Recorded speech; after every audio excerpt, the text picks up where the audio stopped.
ध्येया सदा सवित्रमंडल मध्यवर्ती नारायण सृजा सन्न सन्निविष्ठा केरुन्वार मकर कुंडल वान किरीटी हरि हिरण्मय वपुधन संचक्रा। दोस्तों जय श्री राम। तीनों लोगों को अपनी ऊर्जा से चलायमान करने वाले भगवान सूर्यदेव जी के चरणों में कोटि कोटि वंदन अभिनंदन। उनके प्रिय दिन, उनके समर्पित दिन रविवार की आप सभी को बहुत बहुत शुभकामनाएं, बहुत बहुत बधाई। दोस्तों आज का दिन, जैसा कि मैं हमेशा कहता हूं कि आज का दिन आराम का दिन है। अपने लक्ष्यों को प्रति जो हमने कार्य किए हैं उनको पुनः समीक्षा करने का दिन है। अर्थात हमने जो लक्ष्य निर्धारित किए थे उन लक्ष्यों में को हमने कितना पाया, कितना आगे बढ़े, क्या हम सही दिशा में आगे बढ़ रहे हैं, इस विषय में आज पुनः सोचिए। क्या वह लक्ष्य हमारे धर्म के अनुसार है? हम अपने अच्छे आचरण के साथ उन लक्ष्यों को प्राप्त कर पा रहे हैं? इसका विचार निश्चित ही रविवार के दिन करना चाहिए। बहुत सारे लोग मुझसे कहते हैं कि आप जात के विषय में नहीं बोलते, जातिगत भेदभाव के विषय में नहीं बोलते।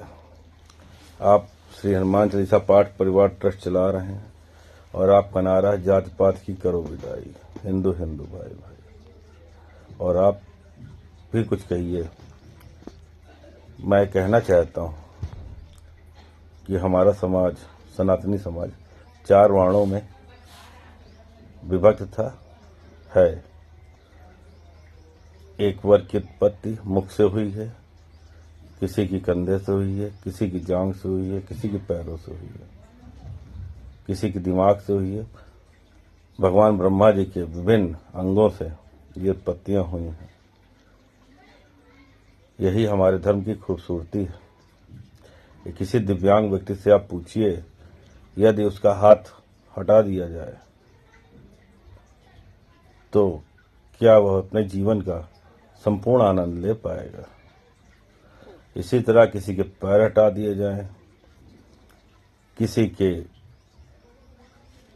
जीवा काट ली जाए या किसी को दिमाग से विहीन कर दिया जाए, तब जैसे हमारा जीवन बेमानी हो जाएगा, वैसे ही हमारे सनातनी समाज का यह जीवन बेमानी है।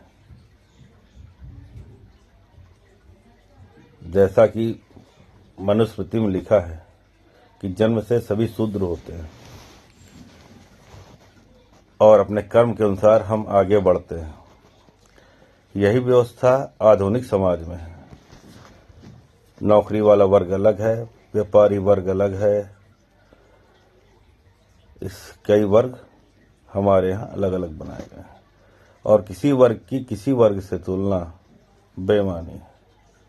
यदि हम कहें कि व्यापार, हम धीरू भाई अंबानी जैसे व्यापारियों से अपनी तुलना करें कि वह अपनी अकूत संपदा हमको दे दें,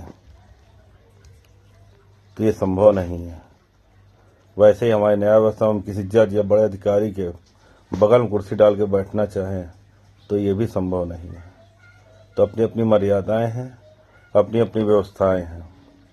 हाँ, मैं इतना कहना चाहता हूं कि जातिगत भाव से किसी के साथ भेदभाव नहीं करना चाहिए।